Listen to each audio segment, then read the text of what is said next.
We are honored to have you here for the 13th edition of the Professional Education Forum, one of the most awaited diabetes conferences in the country. This year's theme, Weight Matters, highlights the consequences of delayed actions in care and vital importance of weight in diabetes management.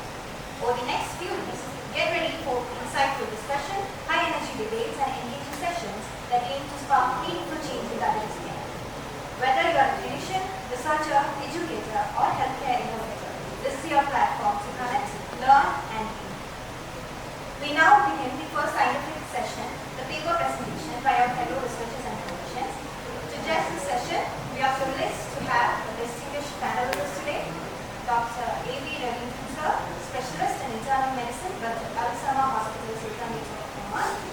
Dr. Arun, Shankar, medical director and senior consultant, diabetologist, JPEF Diabetes Research Center, Kerala. Thank you, doctors, for being with us today. So first, I would like to welcome Dr. Prasobh for his presentation. Good afternoon, sir.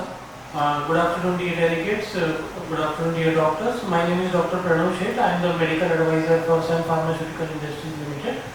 Today I am here to present a survey which we conducted among the Indian healthcare practitioners.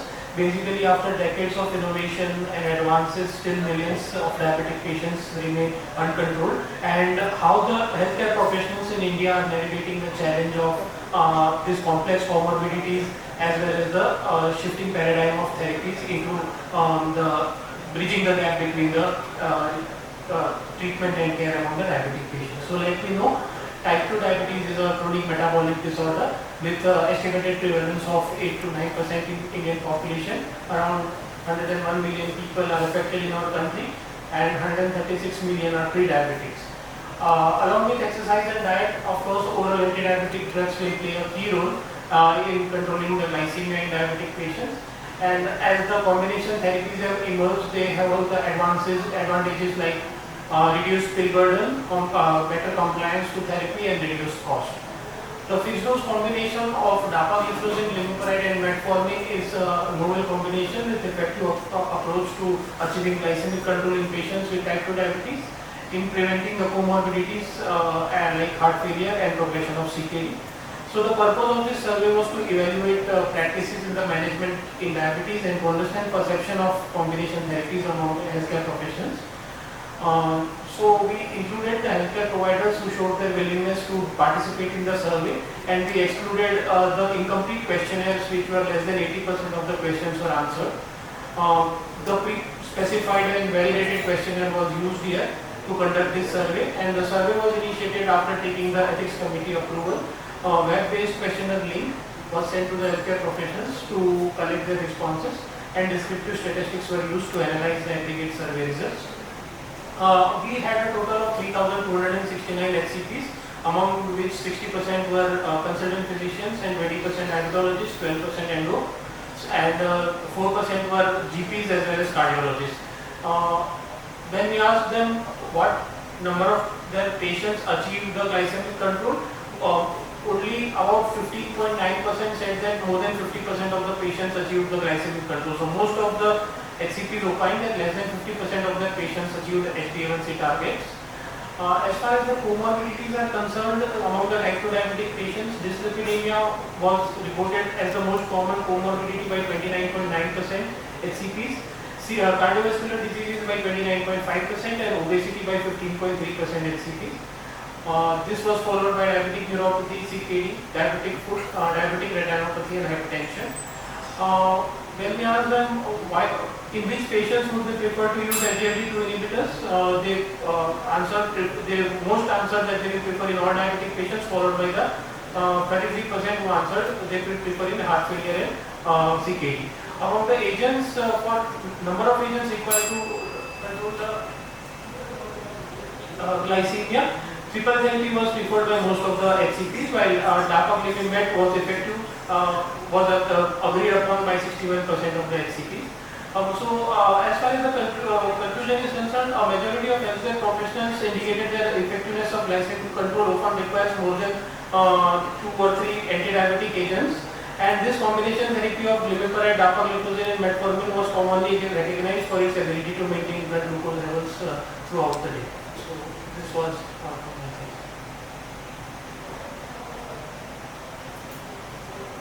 So the observation was the triple drug agent, sulfonylurea, metformin and SCLT2 was there. Yes, sir. So basically, we had also planned a phase 3 study, the results of which were published in Diabetes, Obesity and Metabolism 2025 April. Along with it, we did a survey because there was a concern regarding hypoglycemia with SGLT and SU combination. So we did a survey of HCPs where if they agree on the first part is the triple therapy, and then if in triple therapy, if they agree on using the SU plus SGLT2 inhibitor, and they agree that this provides all day round control as well as the low, because we found only one hypoglycemia episode in the phase 3 study, sir, as far as the triple combination of SU plus SGLT2 was concerned.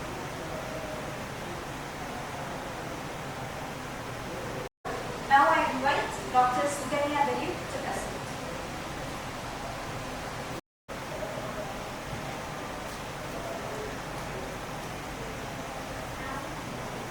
Good afternoon to all. My topic for discussion is proportion of type 2 diabetes among patients with OSA and correlation of diabetic control with severity of OSA in a tertiary healthcare center. Obstructive sleep apnea is an increasingly common chronic sleep-related breathing disorder which is highly prevalent in the Indian population. Untreated OSA is associated with long-term health consequences including cardiovascular disease, metabolic disorders, cognitive impairments and even depression. According to literature, there is a bidirectional relationship with OSA and diabetes. This study was done to find out the proportion of type 2 diabetes among patients with OSA and to find out the level of control among patients with OSA. So coming to the pathophysiology, obstructive sleep apnea leads to repetitive episodes of apnea and hypopneic events lead to intermittent hypoxemia and sleep fragmentation, which lead to increased sympathetic neural activity, oxidative stress, systemic inflammation and even inflammation of the adipose tissue, and further activation of the hypothalamo-pituitary adrenal axis and alteration of the circulating adipokines. All this will lead to beta cell dysfunction and insulin resistance, which lead to type 2 diabetes. The increased sympathetic neural activity causes vasoconstriction, which leads to hypertension. Further, it also activates the renin-angiotensin system, which lead to increased aldosterone and further causing hypertension. So coming to the methodology, we selected patients diagnosed with OSA using a level 1 polysomnogram. The consent was obtained for the study and the severity of OSA was assessed using the apnea-hypopneic index. We applied the ADA criteria to find out the people who are diagnosed with diabetes, and the control of diabetes was assessed from their HbA1c levels. We subjected the data to further statistical analysis and arrived at the results. So, a total of 81 patients confirmed to have OSA by a level 1 sleep study were taken for the study. Mean age of the study population was 55 years. And out of the 81 patients, the major chunk was 55.4% were male and 34.6% were female. And 55 patients had a BMI of greater than or equal to 30 kg per meter square, that is in the obese range, which is the major chunk. 8 had a BMI of less than 25, and the rest 18 patients had a BMI of 25 to 29.9 kg per meter square. It was found that out of the total 81 patients, 20 had mild OSA, 23 patients had moderate OSA, and 38 patients, that is 46.9%, had severe OSA. Our proportion of type 2 diabetes mellitus in our study was found to be 61.7%, that is 50 patients had type 2 diabetes and 31 did not. And out of the 50 participants, only 3 had good control as determined by their HbA1c levels. So this is the scatter plot showing the linear correlation between AHI and HbA1c. Here it shows that as the AHI, that is the apnea-hypopnea index, is increasing, there is increase in the HbA1c levels also, which means that the HbA1c levels are not in a good shape. So it was found that out of all diabetic patients, only 1 each in the mild, moderate and severe category had good control of diabetes. From this study, it was concluded that the proportion of type 2 diabetes mellitus was 61.7%, and the higher the severity of OSA, the lesser was their diabetic control.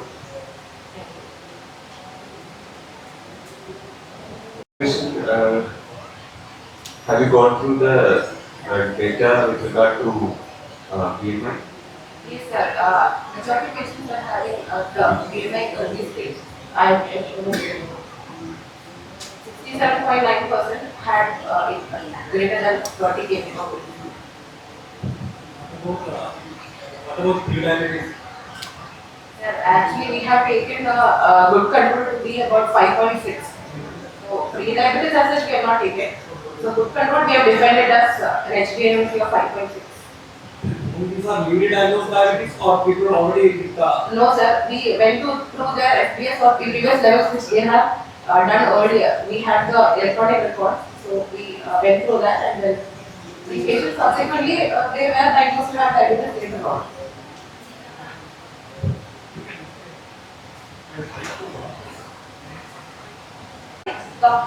Ms. Neha is present.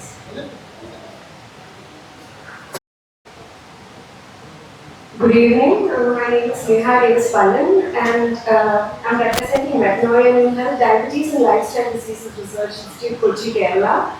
And the topic of my study is the incidence of small intestinal bacterial overgrowth in asymptomatic diabetic patients. So, SIBO or small intestinal bacterial overgrowth is indicated by an imbalance of microorganisms in the small intestine. It occurs when the bacterial concentration exceeds 10 raised to 5 bacteria per milliliter of the small intestine. And the common strains that is associated with SIBO or small intestinal bacterial overgrowth is E. coli, Aeromonas, Klebsiella, Streptococci, amongst others. And the objective or aim of my study is to check the incidence of small intestinal bacterial overgrowth in asymptomatic diabetic patients whose one of the inflammatory markers are raised. And by asymptomatic, I mean people with low gastrointestinal symptoms. So for the materials and methods, a sample size of 42 people were taken, 25 men and 17 women.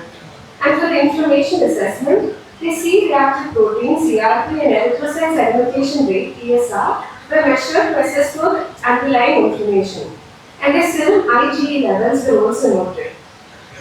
And patients with elevated inflammatory markers or high IgE levels were taken up for the SIBO blood test, as these may be suggestive of underlying immune or inflammatory responses. And the HbA1c levels of all the patients were also noted. And for the assessment of the small intestinal bacterial overgrowth, it is done by a blood test. An initial baseline blood sample was collected, followed by the administration of 50 gram glucose solution dissolved in 250 ml of water. And then after 15 minutes, a second blood sample is taken. So, a difference of more than 5 ppm in the hydrogen or methane levels between the baseline and post-glucose readings was considered indicative of SIBO. And the patients were also requested to maintain a diet that excluded pulses, meat and dairy, and mushrooms. And patients under antibiotic treatments were also excluded from the study. And this was done to prevent false positive results. So as an inclusion criteria, we took patients that are asymptomatic, that has no gastrointestinal symptoms, and whose one of the inflammatory markers were raised. And as the exclusion criteria, we did not choose patients with any infection caused. And second of all, we did not choose patients who were on antibiotics. So on to the results. Out of the 42 people, 35.7%, that is 15 people out of 42, tested positive for this small intestinal bacterial growth, whereas 64.3%, that is 27 people out of 42, tested negative. And all the 15 patients that were tested positive for SIBO had HbA1c levels above 7%, indicating that it may be contributing to suboptimal glycemic control. Hence, to conclude, the analysis revealed that a significant percentage of the study population tested positive for SIBO, highlighting its prevalence among asymptomatic diabetic patients. And if this SIBO is not treated and managed properly, the excessive bacterial overgrowth can lead to inflammation and which can interfere with nutrient absorption in the small intestine, leading to metabolic disturbances, which may again contribute to elevated blood sugar levels and other comorbidities in the long run, such as vitamin D deficiencies. Therefore, even if patients does not have any gastrointestinal symptoms, but whose inflammatory markers are raised and whose sugars are uncontrolled, should be tested for the small intestinal bacterial overgrowth and treated if positive. Thank you. So what is the significance of this bacterial molecule? So see, we tested out of asymptomatic diabetic patients and none of the gastrointestinal symptoms, and then we found that at 35.7%, that is still a huge number in patients whose HbA1c levels, and all the 15 patients that tested positive had HbA1c levels above 7%. So it's like a prospective study for me to see that if this low bacterial overgrowth is contributing to elevated blood sugar levels, and hence this should be tested.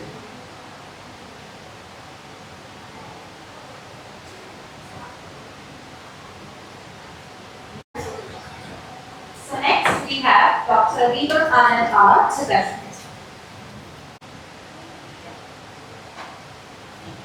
A very good evening to one and all. First of all, my humble thanks to the JPEF organizers for selecting my oral presentation in this forum. Ours is a pilot randomized controlled trial on pioglitazone. Pioglitazone is probably one of the controversial anti-diabetic drugs which created some fear way back in 2013, 2014. That time, we know it is plagued with controversies, but it has stood the test of time. And but what we should remember is pioglitazone is the only medicine other than GLP-1 receptor analogs and SGLT2 inhibitors to have proven beyond doubt that can reduce the incidence of major adverse cardiovascular events. But the problem with the PPAR gamma agonists, the class to which pioglitazone belongs to, is weight gain and volume reduction. So they thought that they tried some with partial success. They tried partial PPAR agonists, but what we thought was we went into the basics of how pioglitazone works. Pioglitazone irreversibly binds to its receptor 1 and it acts through complex downstream signaling. So we thought, why not try to use pioglitazone like a hit and run drug? Because many of the controversies for which pioglitazone was involved was because of the many metabolites, hepatic metabolites like type 1, type 2, type 3, type 4. Some of them had mutagenicity in rats. So just exposing the patient to smaller duration of metabolites, but at the same time getting the therapeutic effect. So we thought like that. Another thing is the major side effect of PPAR gamma agonists being weight gain because of volume overload. It happens through non-genomic pathways. So the mechanism of action happens through gene transcription. This happens through non-genomic pathways. So we thought we will try to use pioglitazone in intermittent fashion, like give it the cumulative dose only twice a week. So if the idea is little audacious, so we thought we wanted to play it safe. So we thought we'll start with a lower dose. We had actually 8 dosing regimen to begin with. We thought we'll do a pilot RCT with the initial, most basic, lowest dosing regimen, that is 30 mg weekly twice. And we compared it with 7.5 mg per day. And it happened in our medical college where I'm teaching as an associate professor. And we thought a sample size of 30 in each arm would be sufficient. These are standard things.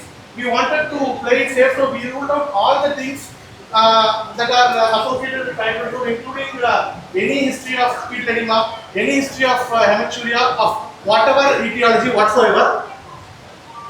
And we got the necessary regulatory clearances, and we thank the Government Tertiary Medical College for their inputs and the clearing this study on our behalf.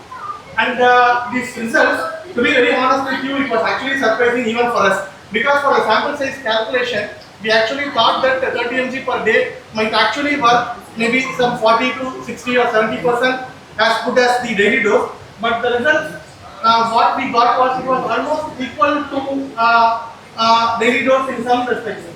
With the help of our statisticians, we ran some analysis. We found out that for HbA1c and the postprandial blood sugar, the response was almost equal. But for all other things, adiponectin increasing adiponectin, decreasing HOMA-IR, by virtue of decreasing either fasting insulin C-peptide, they are subpar with daily doses, but still it happened. So we are concluding that both regimen, even if you give pioglitazone, accumulatively once a day for a week is going to be like 52.5 mg. We are giving it as 60 mg 2 times a week, that is 30 mg, 30 mg. It works as good as daily regimen. And another thing is, one important thing which we found out was with respect to adiponectin, The changes in the adiponectin were usually with daily dosage it starts within 4 weeks itself. But with our regimen it started as late as 12 weeks. So and that actually goes hand in hand with our hypothesis because we are giving intermittently, so the adiponectin increase is also taking some time to act. But the glycemic control and the insulin resistance are actually almost on par. This is only interim analysis of some of the analytics that we use. We have also measured some other parameters that as we speak we are actually mining through the data. So this is only the stage 1 of this thing and it has been completed. We are actually awaiting funding and we are trying to have multiple arms like something like 45 mg twice weekly or 60 mg once weekly like that. And let's see, the latest ones in diabetic one once a week DPP4 inhibitor. Suppose if pioglitazone works out well as a weekly once a weekly twice, we might actually have a cheaper like once a week alternative. Fix up the combination with DPP4 inhibitor, or if we can make it an injectable, we can even combine it with weight loss medications like GLP-1 receptor also. Thank you.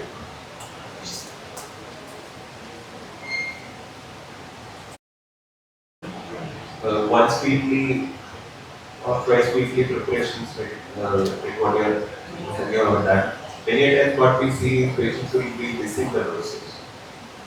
So, have you observed that? Sir, that is one big disadvantage. What we have made sure is among the weekly twice dose, we had done like Monday, Thursday group, Tuesday, Friday group, Wednesday, Saturday group. The Wednesday, Saturday group, the day of follow-up will always be the same. People who had smartphones, we had actually set a reminder in their calendar to take the medication on every Wednesday and Saturday in the afternoon. And in some patients who do not have smartphone access, we just that is a major disadvantage.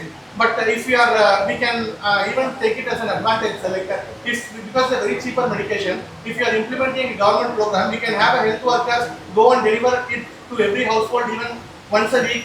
Like that, or if it is once a week, we can even time it with community engagements like churches, or we can even have something like taking it on weekends, something like that. I wanted to know how do you explain the beneficial effects of twice weekly dosage? Like its duration is of action is short, but you are getting the beneficial effects even with the twice weekly dosage. So in stage 2, we want to prove that by giving it twice weekly or weekly once, the additional problem of weight gain, edema should not be there, sir, hypothetically. So to test that, actually we did not, to be very honest, we did not get IEC clearance for all the 8 arms. They told that we will accept the first arm, you do it as a pilot study and you bring us the results, then we will take it forward like that. Even for funding, I think we have already applied for funding and funding got rejected. So we thought we will have this thing presented in an open forum and discuss with experts, take their inputs and take it forward.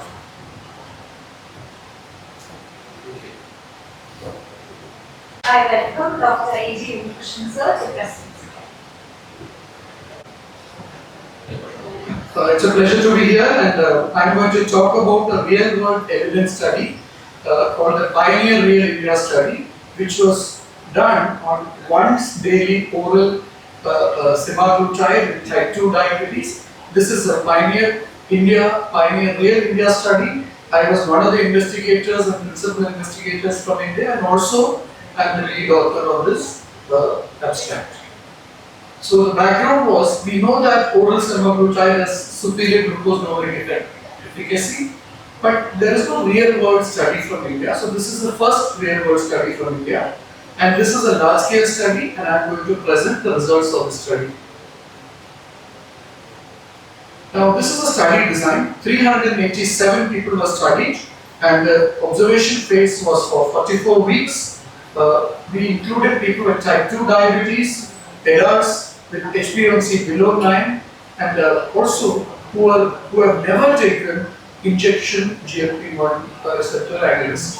Obviously, we excluded people who were on any other investigational drug. The primary endpoint was a change in HbA1c. The secondary endpoint included change in body weight and the proportion reaching targets. And obviously, we also looked at some exploratory endpoints like hypoglycemia. Now these are the characteristics. They are like we would see in our day-to-day practice. The mean age was 50 years. The mean duration of diabetes was about 5 years. The mean body mass index was 33, suggested that people were, on an average, people were obese, and the mean HbA1c was 8.9%. Now 53, 1 out of 2 people have had a CV event-related history, which is very important. If you look at the BMI categories, nearly half of the majority of people, 95% or more, were either overweight or obese, and nearly half were living with type 2 diabetes for about 5 years. Now this is a starting dose. As you can see, majority was started with 3 mg, and also the main 2 reasons for starting oral semaglutide was glucose control and weight. Now let's go to the results of the primary endpoint, and this shows the primary endpoint, which was the lowering of HbA1c.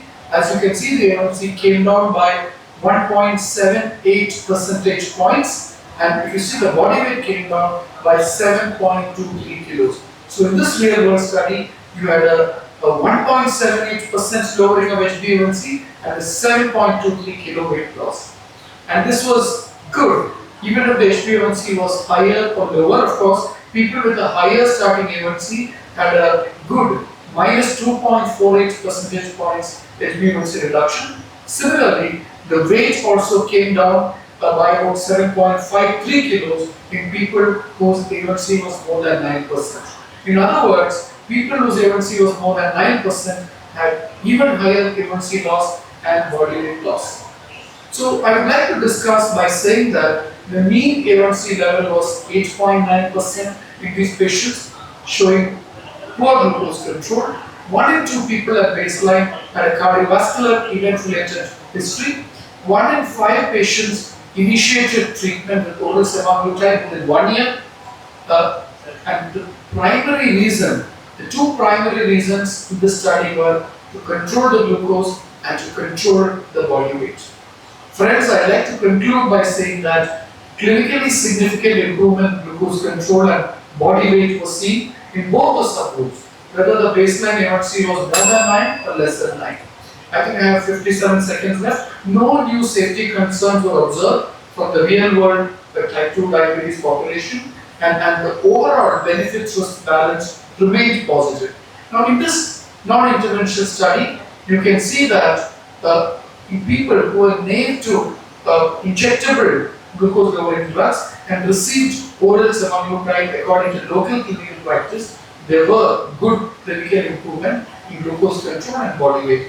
Now this study gives us insights into how semaglutide performs and is utilized in a routine clinical practice in a diverse real world population in the adults who live with type 2 diabetes in India. Friends, pleasure talking to you, and thank you so much for listening to me. All were on 40 milligram or the dosage of sema?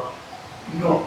Majority of the people were, which is starting with 3, some people reached 27, a small proportion reached 14. At this point, I don't have the exact numbers, how many were on 14. But if you see the SOUL trial, about 80% were on 14 mg, so that they would reach in the SOUL trial, but here we don't have those numbers.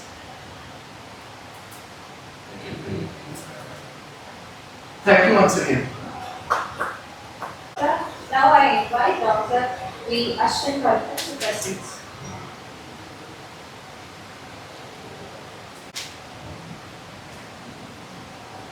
A very good afternoon to all present here. Good afternoon, chairpersons and judges. I'm going to talk about the effectiveness of switching insulin glargine, lexinetide in uncontrolled diabetes, the real world evidence. So if you can, I don't have any conflict of interest.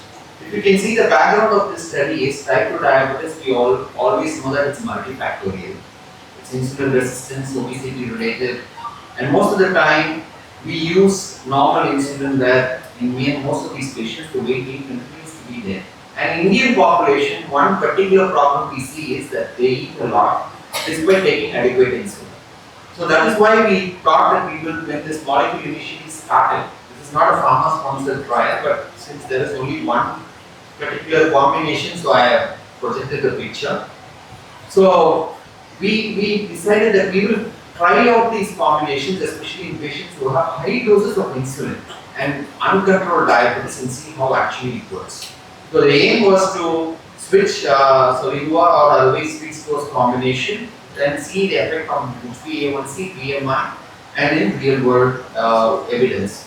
So the study design was approximately around 6 to 12 months. Around 50 patients we tried, and the data was collected and an initial assessment, and then followed up after 3 months to see how it impacted. Inclusion criteria includes 18 years, BMI more than 25, HbA1c more than 7, and type 1 pregnancy. All these patients were excluded, and people who are already on GLP-1s. If you can see in our trial, we saw that the average mean was 60 years old, and people on monotherapy were 24%, dual therapy 36, and triple drug combinations was 40. The HbA1c change was significantly decreased all the way from the average HbA1c of 9.3 to 7.83. So there was quite a huge change on HbA1c, which was consistent. The HbA1c reduction was even observed after 6 months. And similarly, the weight change, though it was not much significant numerically, statistically it was significant, and we can see that there was an approximately of 1 kg reduction. We all know that when we start to use insulin in most of these patients, we have this weight gain problem in these patients, despite being on proper diet and despite advising them how to go about it, and in any various combinations. So the glycemic control, similarly, fasting also we had an increase, postprandial also we had a significant decrease in most of these patients.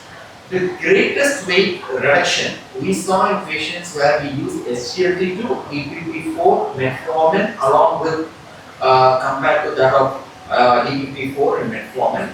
And the BMI reduction was not statistically significant and the overall cross-sectional group. So in conclusion, we saw that there was a significant reduction in HbA1c, modest but significant reduction in BMI.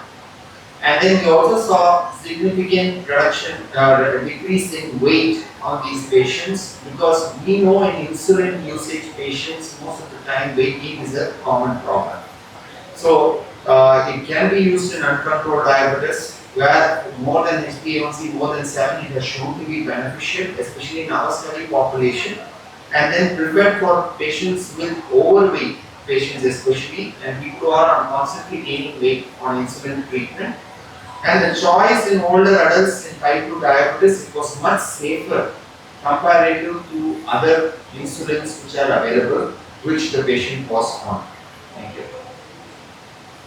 So from your observation, do you mean to say that the combination of this particular insulin plus GLP will be benefiting in a way to reduce weight? The combination of lexamitide, GLP-1 along with basic insulin helps in weight reduction. So in this group, were you giving the lifestyle modification with regard to diet and exercise? All standard of care is being followed in all the groups. Even people who were previously on these drugs and insulin and in standard of care is being followed. What we did is we switched these patients who are uncontrolled diabetes, whom the sugar never came under control, and they continued to increase weight. In those patients we switched.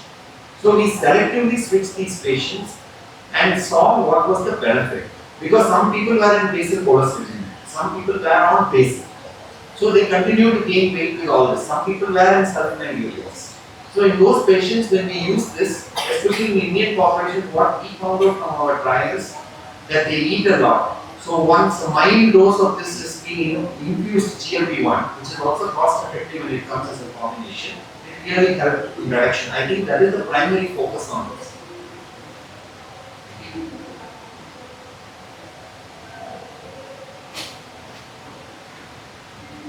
We had study on association of fatty liver and diabetes and exploring the metabolic markers and risk factors. No conflict of interest. And the background of this study is we all know that now the non-alcoholic fatty liver disease has been converted into a metabolic dysfunction associated steatotic liver diseases. These are major comorbid factors, especially in the Indian population, where we call as swing fatty disease.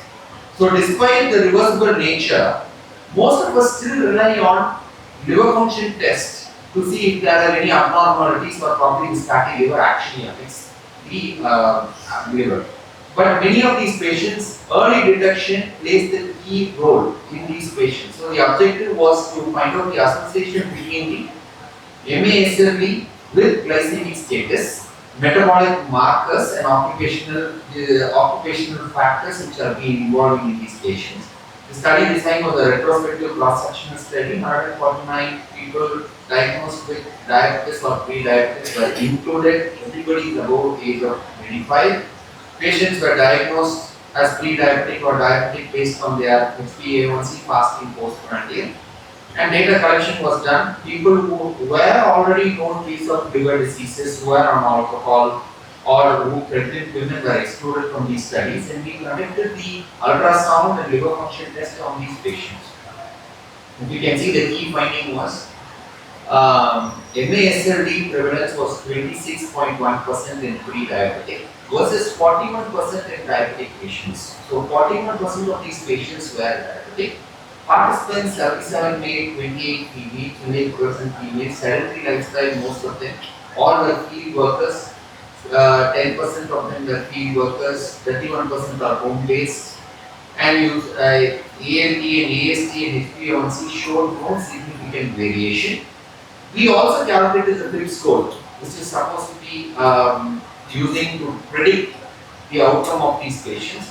But then FIB score is only helpful in patients in the last stages, especially in fatty liver stage 3 and more than that. So our trial was basically based on these patients who are in stage 1 and stage 2. So BMI and triglyceride index significantly was higher across all the groups. So in conclusion, we saw that there were severity of metabolic associated steatotic liver diseases, increases alongside the deterioration of glycemic control. Liver function test and HbA1c do not completely provide the risk of these patients, and BMI and triglyceride index has been very helpful in these patients, and it is very easy for us also to look into it in our day-to-day routine practice. So regular assessment of these patients to see if they are at risk, and then focus on key markers which include BMI, triglyceride levels, and ultrasound if needed needs to be incorporated, and address the lifestyle factors on most of this. Why we took up these studies is now we are coming to the thin cycle hypothesis, where if a patient has a fatty liver and even a gram of fat which has been deposited into the pancreas can cause pre-diabetic. And there are many studies. We also have an MRI study which is ongoing, which also suggests that more amount of fatty pancreas leads to pre-diabetic. From there they progress to diabetic. So that is the reason why we said that let's take this seriously. And fatty liver, we say that grade 1 and grade 2 is fine, but then we need to tell our patients that it is not fine and we need to find a solution for this. Though there are many drugs in the market, it doesn't seem to be effective, but lifestyle changes continues to be effective in these patients.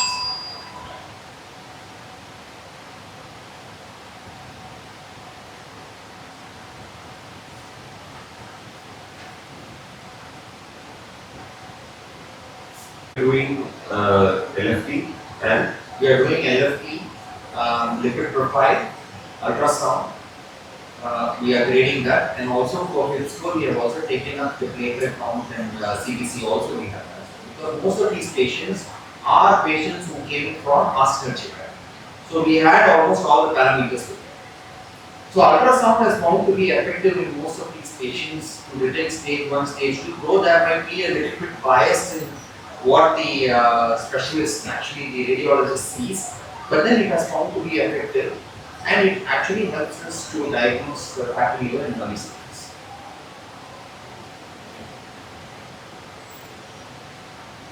Study which is being presented for Dr. Arun shortly. This was from insulin IQ study, a cross-sectional study among tertiary care nurses. So the background of this study is very simple. We all work with nurses day in, day out. But do we do we actually pay enough attention to these nurses because we give them the sugar orders, they need to implement. And how many of us in our practice, we always have a problem with the nurses following the orders, the techniques which they are following, and how to go about this. So we take care of educating ourselves, but we don't conduct a nursing conference where we try to educate them on our day-to-day basis. And they are our eyes and ears when we are not there around the hospital. So that is the background of this study. So what we did is we started a questionnaire in our own hospital to find out how do these nurses actually work, whether they have adequate knowledge of these nurses. So what type of programs can we conduct to get this sorted out?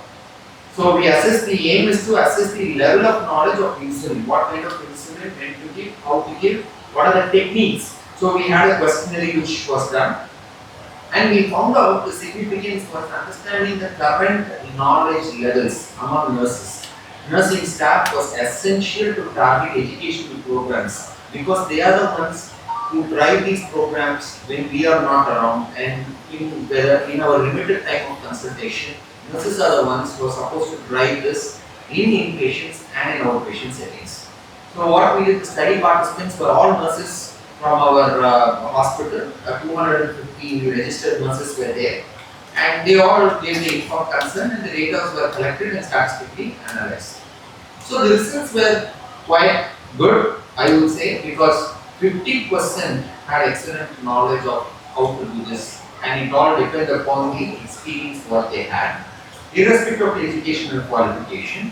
And nearly 30% of them were good but not adequate, and then moderate 30%, moderate 13%, and basic, they did not even have basics because most of these nurses who are being passed on currently are from the COVID era.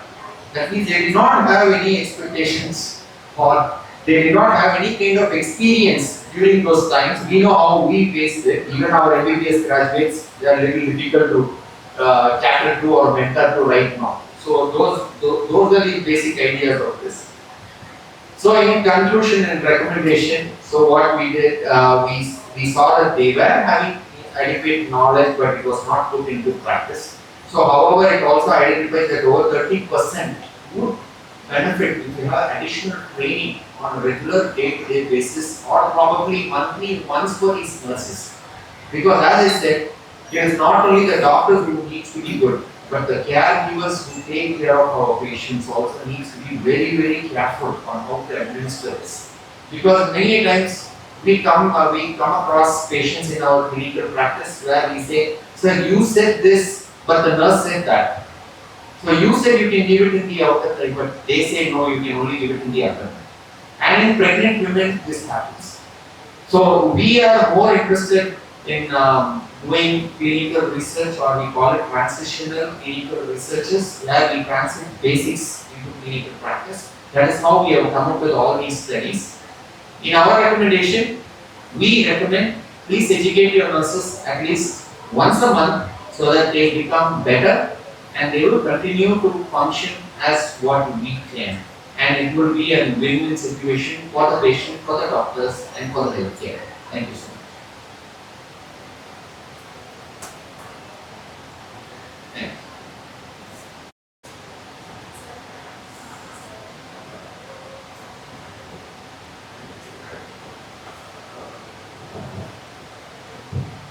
Thank you for that good talk. It is said that doctors save patients and nurses save doctors. We have a big team, and the big team is ably supported by many people, including the diabetes nurse. So the study was very pertinent, relevant, and requires a lot of appreciation. One point here to add is that apart from the doctor training the nurses, it would be better, or additionally, if we can train the nurses from the psychologists and the other team members, coordinators, not frequently, maybe once or twice a year, so that every nurse who encounters a diabetic patient will automatically look at the feet. Look at the feet. Often, even doctors forget to examine the feet. India is a country where feet are worshipped. But Indian doctors do not look at the feet as much as they should. So very nice study, thank you very much. Extreme apologies to keep you all waiting, judges and the esteemed audience as well. So myself and Dr. Chubari from Mumbai, this is a paper I'm trying to present on behalf of two of us, myself and Dr. Pranjali Shah. And basically this is a lot to do with how technology is advancing, and so really privileged to be speaking on this particular platform of JPEF here. So this, what we've done is we've looked at smartphones and how this utility is currently prevailing in India, and what is it that we should do when it comes to diabetes management. So from two urban centers, these are just my credentials, we looked at the current penetration of smartphones. So in India, you will be surprised to know that it is the second largest country after China to be importing smartphones. Which means that yes, there are around 650 million people, which is 46% penetration rate of people using smartphones in our country.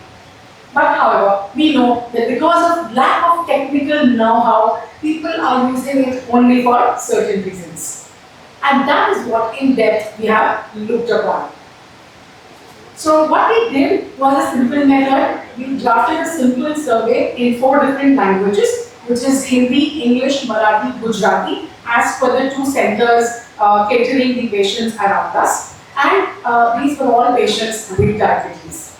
So the technologies we included in the survey were the glucometer that helps us to monitor, because it's self-monitoring blood glucose, or to check the random blood sugar. Then the continuous glucose monitoring, retina scan via POCT, fibro scan, Kodia scan, and others, and understanding how these different patients were actually understanding these terms, or how these patients were able to understand the different types of usage of the smartphones and how much they were using it.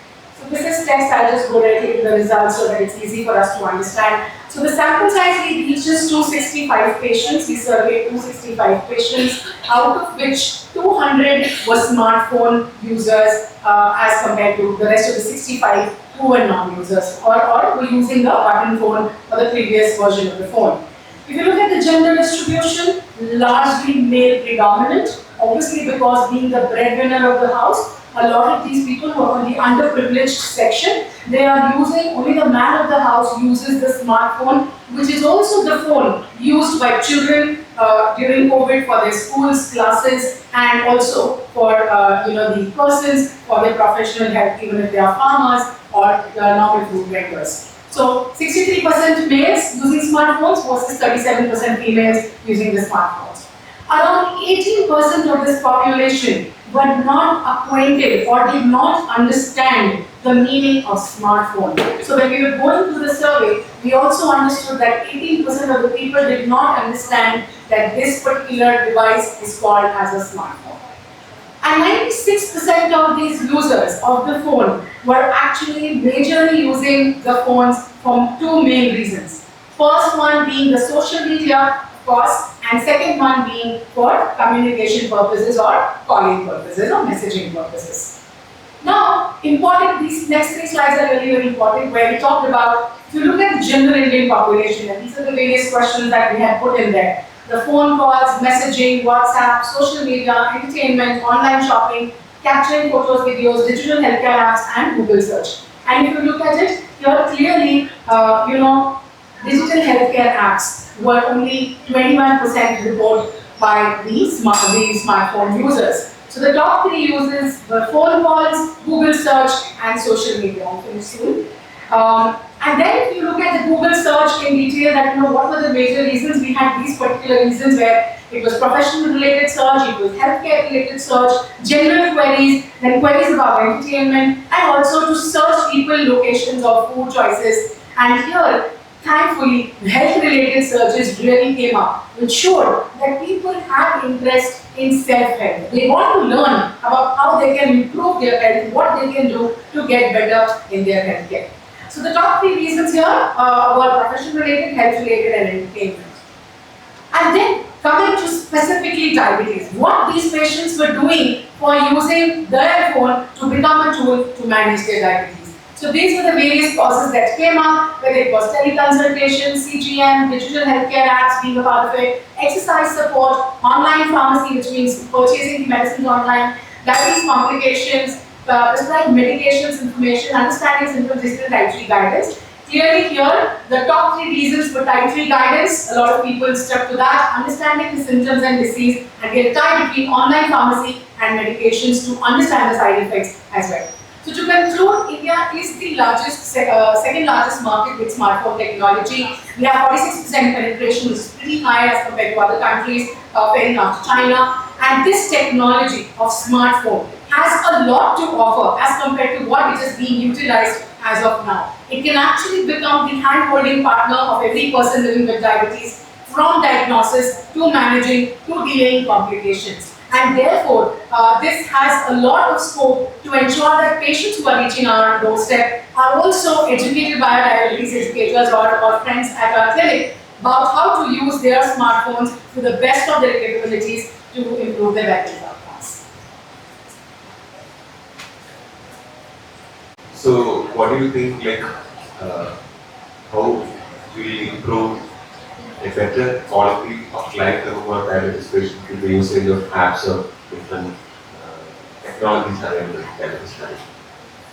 So, 2 things to this that I feel can be done. One is, of course, when we look at a lot of apps, they talk back to the patient. So, it is easy if they are in vernacular languages, patients can actually get their questions answered there and then. And that really makes the patient much more engaged. Today, engagement is equal to empowerment and is equal to improving outcomes, which has means because then they know what to eat, how much to eat, rather than earlier that they were in denial. So I think clearly apps can do a lot of good. Secondly, if you look at CGMs, if you look at various other search, even if you look at a basic person using a Google search, if they are able to understand their symptoms and use the phone for searches and also buy their medicines on time, have reminders on the smartphone to ensure that they don't miss their medication so that compliance is also improved, maybe setting reminders for doctor visits. All these things is what we are working on now. We are working on a pilot which is AI, we are going to be AI enabled, and we're trying to build an app where this will be the alma mater app for patients, so that once they have that, even if it's a fruit vendor, he gets everything there and he's able to manage his diabetes with ease, take his medicines on time, go to the doctor on time, and get a whole A1C that he's there for. Why I ask, because you have shown that the percentage of digital was very less. Absolutely, yes. Thank you. Absolutely.